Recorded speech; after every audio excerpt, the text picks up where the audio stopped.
Dear students, how are you all? Hope you all are good. I am also fine. And tomorrow there is our language English paper is here.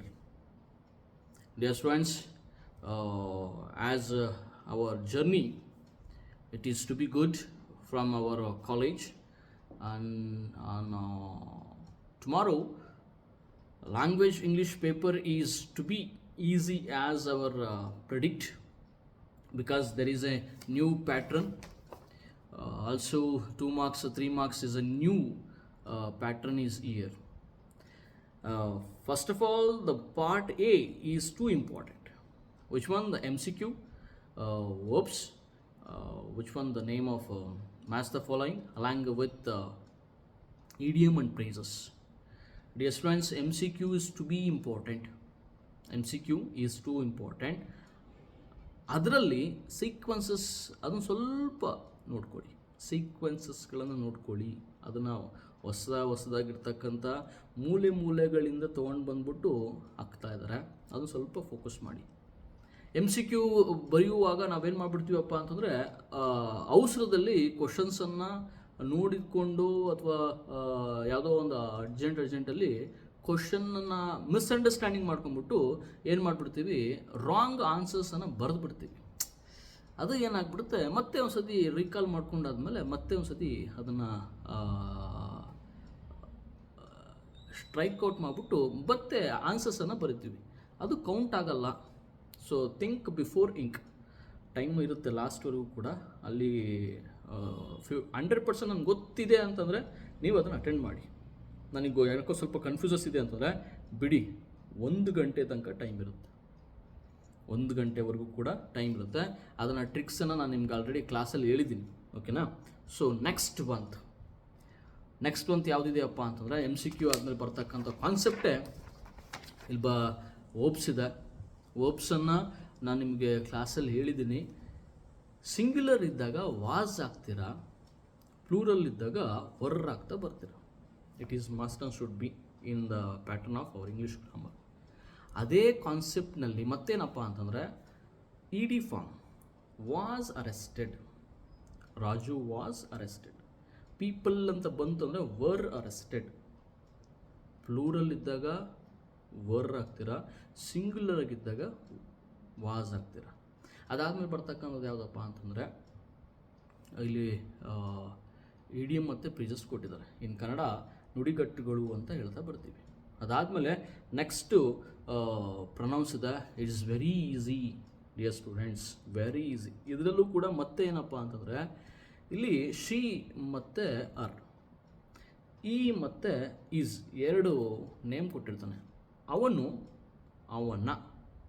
ಅವನು ಮತ್ತು ಅವನ ಎರಡೂ ಕೂಡ answers ಒಂದೇ ಇರುತ್ತೆ, name ಒಂದೇ ಬರುತ್ತೆ.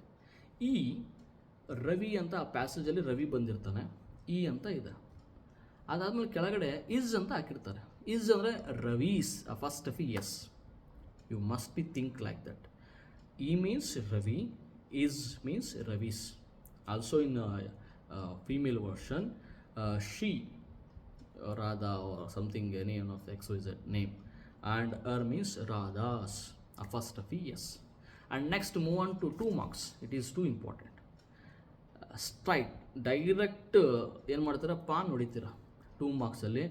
ಅದಕ್ಕೇನು ಜಾಸ್ತಿ ಭಾಳ ಎಲಾಬ್ರೇಟಾಗಿ ಬರೆಯೋ ಅವಶ್ಯಕತೆ ಇಲ್ಲ. What are the sources of Monaco ಅಂತ ಕೊಟ್ಟ ಅಂತಂದರೆ, ಇಲ್ಲಿ ಪೋಲ್ ಟ್ಯಾಕ್ಸು ಹಾಗೆಲ್ಲಿರ್ತಕ್ಕಂಥ ಯಾವುದು ವೈನು, ಸ್ಪಿರಿಟ್ಸು, ಇಷ್ಟನ್ನು ಮಾತ್ರ ಬರೀತೀರ.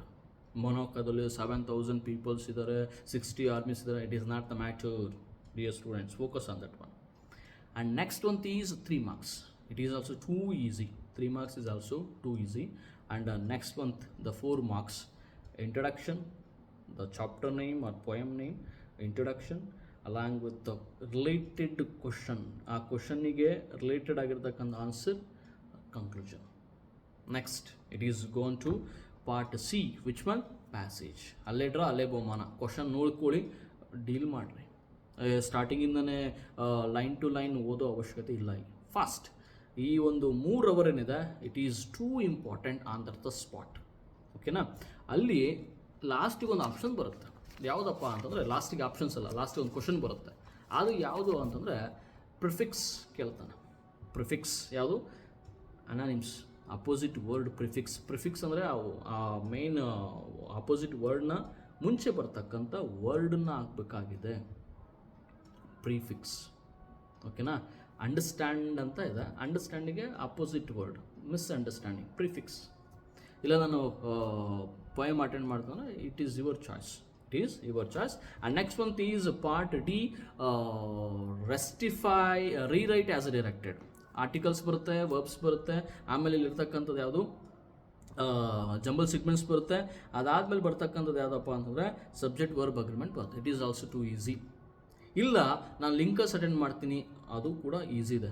ನಾನು ಎರಡೂ ಕೂಡ ಅಟೆಂಡ್ ಮಾಡ್ತೀನಿ ಅಂತಂದರೆ ಅದರಲ್ಲಿ ಯಾವುದು ಹೈಯೆಸ್ಟ್ ಮಾರ್ಕ್ಸ್ ಬಂದಿರುತ್ತೋ ಅದನ್ನು ತೊಗೊತಾನೆ. ಎರಡೂ ಅಟೆಂಡ್ ಮಾಡಿರಿ. ಇಟ್ ಈಸ್, ನಾನು ಆಲ್ರೆಡಿ ಗ್ರೂಪಲ್ಲಿ ಹೇಳಿದ್ದೀನಿ, ಎರಡೂ ಅಟೆಂಡ್ ಮಾಡಿರಿ. It is too benefit to you, it is benefit to you.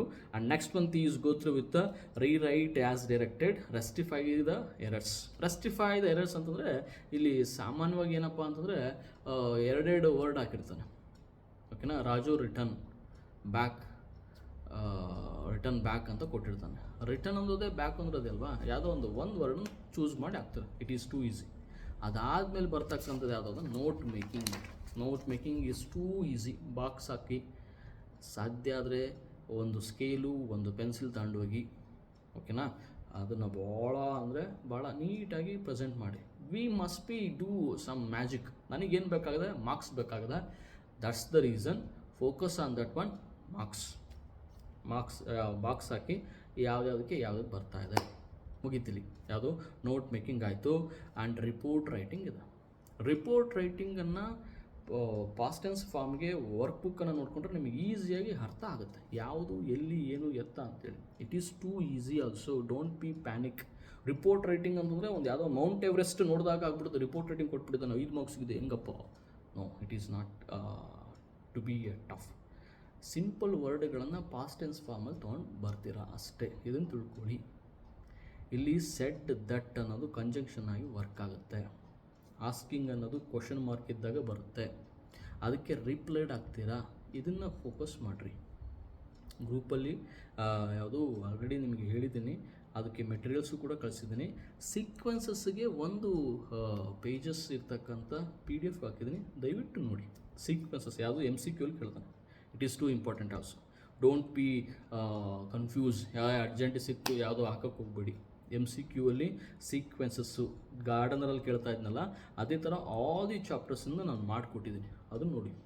ಅದಾದಮೇಲೆ ಬರ್ತಕ್ಕಂಥ ಯಾವುದಪ್ಪ ಅಂದರೆ complete the dialogue writing. It is too easy. ಹಾಗೆ ಏನು ರೆಡಿ ಇರ್ತಕ್ಕಂಥದ್ದು ಡೈಲಾಗ್ ರೈಟಿಂಗ್ ಫಸ್ಟ್ ಇಯರಿಂದ ಬರ್ಕೊಂಬಂದಿದ್ದೀರಾ, ಇಲ್ಲಿ ಬಂದು ಎಡೋಕೆ ಹೋಗ್ಬೇಡಿ. ಬ್ರ್ಯಾಕೆಟಲ್ಲಿ ಏನು ಕೊಟ್ಟಿದ್ದಾರೆ ನೋಡಿರಿ. ಸೀಕಿಂಗ್ ಪರ್ಮಿಷನ್ ಇದೆಯೋ, ಯಾವುದೋ ಗ್ರೀಟಿಂಗ್ ಇದೆಯೋ, ಆಸ್ಕಿಂಗ್ ಎನ್ಕ್ವೈರೀಸ್ ಇದೆಯೋ, ಅದು ನನಗೆ ಬ್ರ್ಯಾಕೆಟಲ್ಲಿ ಇರ್ತಕ್ಕಂಥದ್ದನ್ನ ಕರೆಕ್ಟಾಗಿ ಅಬ್ಸರ್ವ್ ಮಾಡಿ ಬರೀರಿ. Next one is which one? Job application.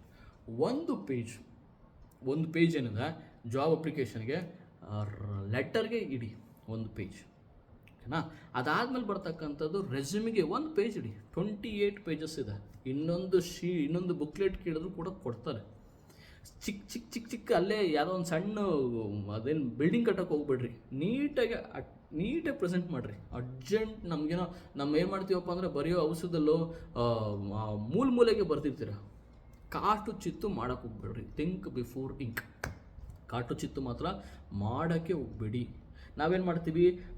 ಬರ್ದಿರ್ತೀವಿ, ಒಂದು ದೊಡ್ಡದಾಗಿ ಸ್ಟ್ರೈಕ್ಔಟ್ ಮಾಡ್ತೀವಿ. ನೆನಪಿಟ್ಕೊಳ್ರಿ, ಹರೀಶು ನಿಮ್ಮ ಪೇಪರು ವ್ಯಾಲ್ಯೂಷನ್ ಮಾಡಲ್ಲ. ಹರೀಶ್ ಬದಲಿಗೆ ಬೇರೆಯವ್ರು ವ್ಯಾಲ್ಯೂಷನ್ ಮಾಡ್ತಾರೆ. ನನ್ನ ಮಕ್ಕಳ ಪೇಪರು ಯಾವುದೇ ಕಾರಣಕ್ಕೂ ಕೂಡ ಅವನು ಲೈಕ್ ಮಾಡಬೇಕೇ ಹೊರತು ಕಾಮೆಂಟ್ಗಳನ್ನು ಹಾಕಬಾರದು. ಕಾಮೆಂಟ್ ಮೀನ್ಸ್ ಏನಪ್ಪ, ಯಾವನು ಟೀಚ್ ಮಾಡಿದನೋ, ಹೆಂಗೆ ಮಾಡಿದನೋ, ಏನು ಎತ್ತ ಇದು ಹಂಗೆ ಆಗಬಾರದು. ಸಖತ್ತಾಗಿ ಬರೆದಿದ್ದಾರೆ, ಎಷ್ಟು ಕ್ಲೀನಾಗಿ ಹೇಳಿದಾರಪ್ಪ ಅನ್ನೋಂಗೆ ಆಗಬೇಕು. That's the only my suggestion dear students. You are the to best in the over the performance. Wish you all the very best for your examination tomorrow. Hope you see you on tomorrow. Thank you, dear students.